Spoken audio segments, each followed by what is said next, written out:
where I am joined by the fabulous John Woodbridge. So tell me a little bit about you, John. What do you do? Well, I consider myself to be a makeup artist. That's my first and foremost day job. But for my sins, I also am considered a reasonably good communicator, and I've done a lot of on TV, trade show, that kind of presentation, really demonstrating makeup, conveying beauty tips, techniques to anyone from makeup professionals through to the general public. How did you get into makeup? Long time ago. It's a family profession. My family have been in makeup artistry for now, believe it or not, the last 90 years. My great uncle started off at Denham Studios, not too far away from where we are here at Pinewood, in 1936, working for Alexander Korda. When I was a little boy, they were working on the Star Wars films at Elstree Studios, the Superman films here at Pinewood Studios, and I've just kind of grown up around it. That and the fact that my family considered me too stupid to do anything else. What other sort of like memorable films have you actually worked on or programs? Oh gosh, I mean, what I've been doing most recently, and probably what I'm known for now, is high definition programming. Certainly in a totally separate role to my presenting, as well as working on HD shows. I've also been the makeup artist responsible for training makeup departments at Sky Television, at the BBC, to make sure that their makeup artists make the transition from standard def to high def. So I've worked on loads of different things, from movies right the way through to television. You name it, I've done it. How did you make that transition? Because you say you do a lot of training and a lot of presentations. How did you move from obviously working in films to actually giving lots of presentations and training? What was the transition? Really through being approached by the BBC originally when HD was very, very new, high definition was very, very new, very, very early on in the late 1990s. A friend of mine in the States actually recommended me because I work with airbrush makeup a lot. They felt that that was a great technique for HD. The BBC were looking for somebody who was competent with an airbrush, and they contacted me, and from that point onwards I moved from simply doing makeup on productions to training other people to do that, and that went into trade show presentations, working with the manufacturers of those airbrush products, taking that through to other makeup professionals, and now increasingly the general public. Because you are a presenter as well as being a makeup artist, as well as doing trade shows, aren't you? I guess so. I'm much more comfortable the non-pointy end of the camera, to use a technical term. I know you're at your best in front of the camera. I'm much, much happier behind it. But then again, I've been described as having a face ideally suited for radio work, so luckily this is only audio. So, in terms of like successful trade show presentations, what do you think are the most important factors about actually giving a good presentation at a trade show? Unless you've actually got a sit-down audience, and some trade shows where I'm working, they are actually coming to hear me present for X number of minutes on a particular topic, but working on booth, you must remember that what you're dealing with is a passing parade. You do need to be fairly repetitive. High turnover of people.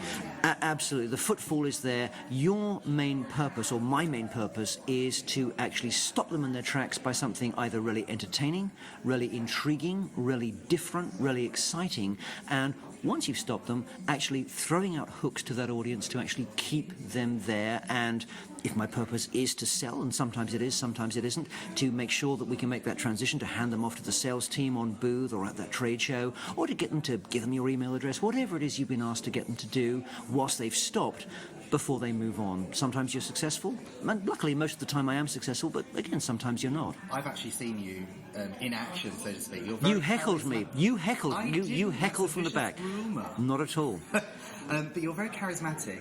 How do you hold the audience's attention?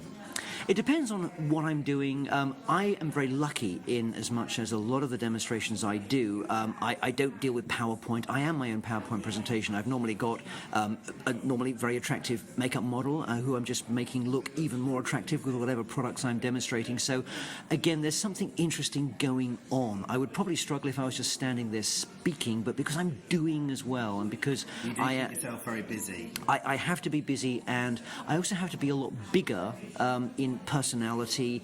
Even when I'm mic'd up, as I would be perhaps on television, you've got to be a lot bigger at a trade show. If you did the sort of presentation that you do at a trade show, for example, in front of a television camera, it would be much too big. It's a much more theatrical, much more dramatic demonstration that simply wouldn't work, for example, in a TV studio. It would just be too much. You'd be over the top. But at a trade show, you've got to pitch it just right to stop that crowd. And do you rehearse before you actually give a presentation? It depends on what I'm talking about. I certainly will have... I don't have lines. I'm not an actor. I don't learn lines. Luckily, because the topics that I'm talking about in general are subjects that I know very well. Whatever's thrown at me, whoever's sitting in my makeup chair. Yesterday, I've just been working at Excel at one of the biggest makeup shows in the UK, and I was making up members of visitors and members of the public coming to that trade show. So literally anyone of any age, of any ethnicity, with any skin problem could be sitting in that makeup chair. But because I can do the makeup reasonably well, you deal with that and you adjust your sort of PowerPoints that I've got in my brain. I have various topics that I need to tick off through every demonstration to whoever's in the chair. But doing and talking at the same time, because with makeup artistry, it's very much right brain, it's very much creative, and left brain talking, which is what I'm doing now. Trying to run both sides of your brain at the same time is a little bit difficult. It gets harder as you get older as well, isn't it? You promised you wouldn't bring up my age. To multitask. Well, no, I find it very difficult. I now semi-task. I now do one thing in a very half-hearted manner. That's all I can manage nowadays. Now, you're very smartly dressed at these events. How important do you think images at trade shows and how you portray yourself in terms of like the clothing you wear? Very often I will be given a guide by the companies that I am working for as a makeup artist, which probably isn't as relevant to most of your listeners because they won't be.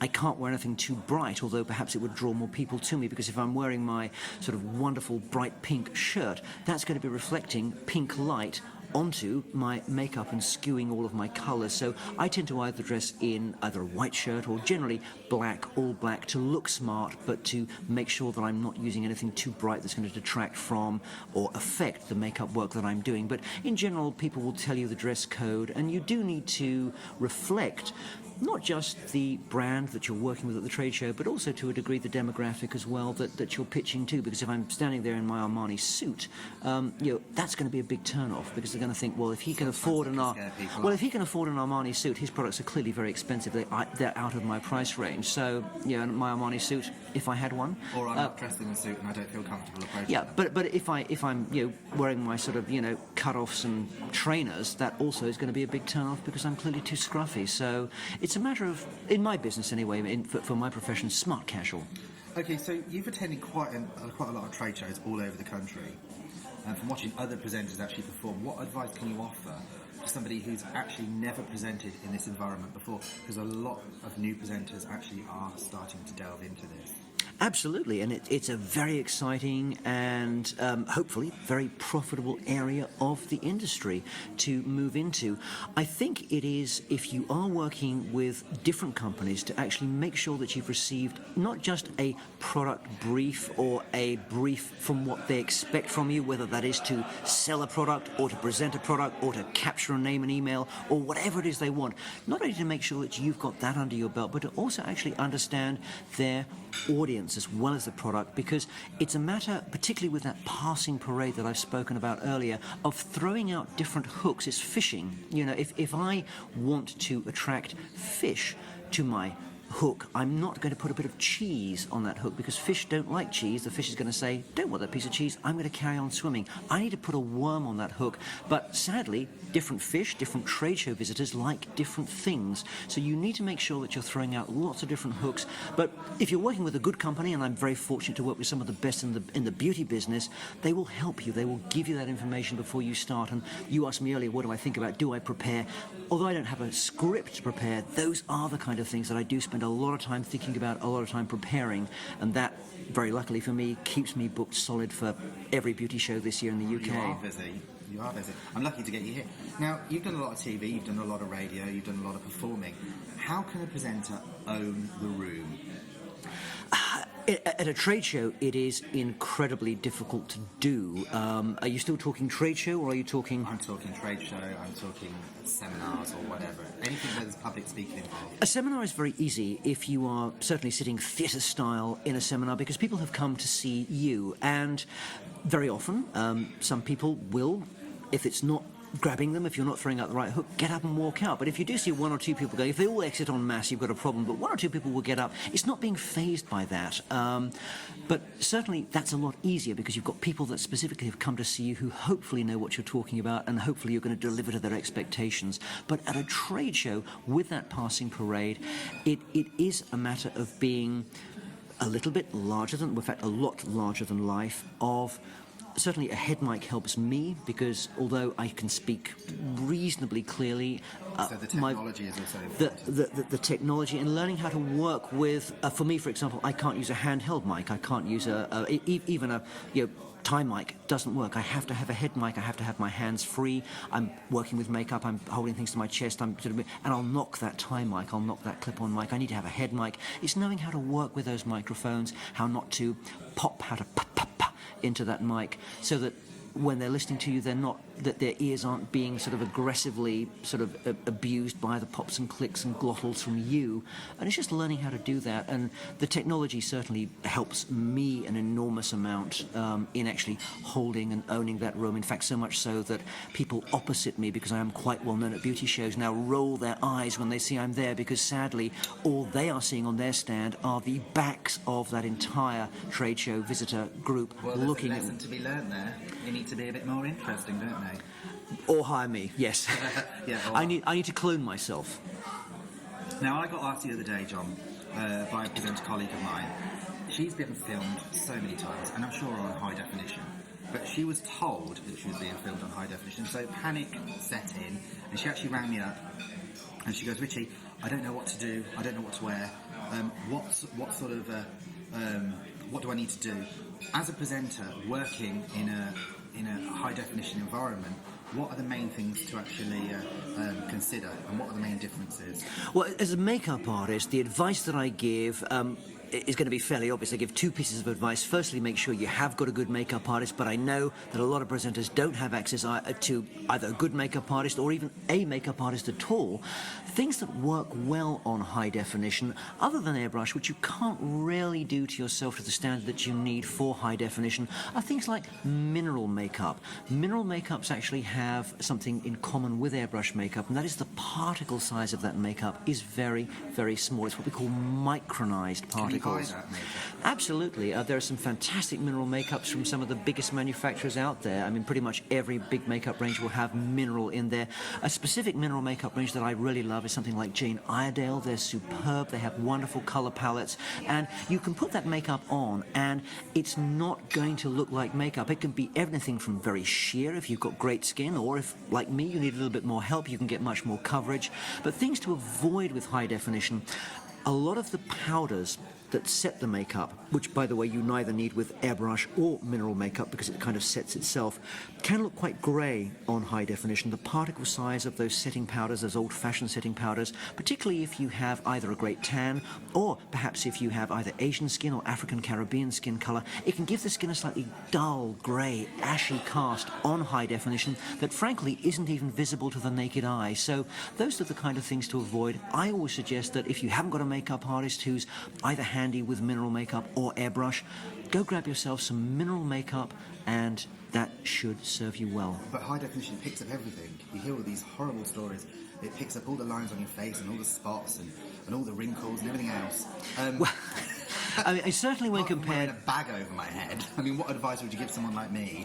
Well, there's always prosthetics. Oh, I didn't just say that. No, that's very cruel. Very cruel. No, that was a joke. No, I mean, to be honest, Richie, as I hope most presenters, that you realise your face is your living, and most presenters that I have the pleasure and privilege of working with have pretty good skincare regimes. And although, yes, it is true that a high-definition camera can see you 4 to 5 times more clearly than the old-fashioned standard definition cameras, what you've also got to remember is that with film, even on the large television screens at home, where it's a kind of a double whammy for people like you who do appear in front of HD cameras. Not only is that camera seeing you much more clearly, but the viewing audience at home are seeing you on a screen that's much bigger, much more cinematic.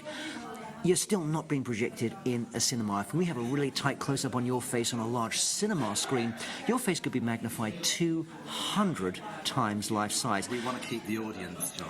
This is exactly my point. Not So, them away. what you've got to remember, HD makeup, to a very large degree, is film standard makeup. And the question to ask of your makeup artist and the question to ask of yourself is, would this look good if it was shot on 35mm, projected in a big movie theatre? And if the answer to that is yes, then it'll look just fine on HD. I've been lucky enough because I've worked with makeup artists and I've had makeup applied using airbrush, and it's fantastic. You sit there and it feels like you're being pampered. It's fantastic. But on the sort of low end of TV, you have to apply your own makeup, buy your own makeup. And I just used to slap it on, to be perfectly honest. Used to get my foundation, rub it all over. Used to go in my eyebrows so they turn orange, you're cringing, and then slap a little bit of powder on. Now, I can remember somebody sitting in their car at the red light, looking in the rearview mirror, putting on his makeup, going to television. Was that you, Mr. Litchfield? I think it could have been. Damn, I've been called. But, yeah, I mean, unfortunately nowadays, the slightly more... What you've got to remember, Richie, with makeup, more is no longer appropriate. Less is more. With the makeup technology that we've got now, to get coverage, you don't need to put it on really thickly. There are products out there that will cover incredibly well, but still not read as makeup on camera. Gone are the days where you can put on a quote-unquote thick layer of makeup, and on a standard definition screen it would look fine. On HD, it just looks like you're wearing a hell of a lot of makeup, and it doesn't look good. So Well, what I used to do is I used to cheat a little bit, and I know a few of the guys did as well, is I used to go and get myself some Saint-Tropez, slap it all on, the fake tan, leave it on there, and then remove it all the next day, and then that was my foundation. Well, I was working yesterday with one of the top self-tan artists in the country, a very good friend of mine, and what you have to remember is that makeup will do so much, but with self-tan application, and certainly airbrush self-tan application is amazing. Of course, you have to keep that topped up, but if you do, you are, of course, minimising the amount of corrective work that you need to do with your makeup. So, again, tans are great. We like tan, and they do look, if it's a good tan, a Saint-Tropez certainly is the best in the country, one of the best in the country. It just looks amazing, and you are minimising the amount of work. But don't forget, you also need to reduce shine as well.